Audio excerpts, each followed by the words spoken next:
وصفة اليوم غير ديروا لها حفظ، تسحقوها في رمضان ان شاء الله. جاري البيض على اصوله.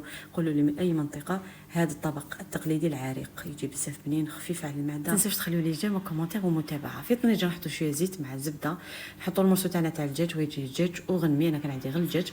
تسكرفجوا له حبه بصل متوسطه، بوكي تاع المعدنوس، ملح فلفل الكحل، ونخليوها تتقلى مليح. المرقه البيضاء تحب تقليها باش تكون بنينه. نروحوا نجدوا الحرج ديالنا. عندنا الفيونداشي، المعدنوس، نص حبه بصل مع صفر بيضه، شويه زيت، ملح فلفل الكحل. هنا بعد ما تقلى لنا مليح نروح نمرقوها بليتره حتى لتر ونص ماء مغلي، نخليوها طيب. نحطوا الكعابر يطيبوا، نخليهم يطيبوا مليح، نعاودوا نرفدوهم مع المرسو تاع الدجاج. هذاك المرسو تاع الدجاج نفتوه شويه خشين باش ما يطيحناش في الجاري.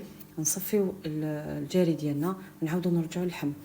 ترفد الغليه نحطوا دويده ديالنا. انا كيلت 3 مغارف كبار تاع العشاء، كل واحد كيفاش يحبها. نوجدوا العقده ديالنا. نحيت مغرف تاع المرقه، خليته يبرد، زدت له صفار بيضاء وعصير نص حبه قارص. نفرغوا العقده ونطفيو عليها وبصحتكم.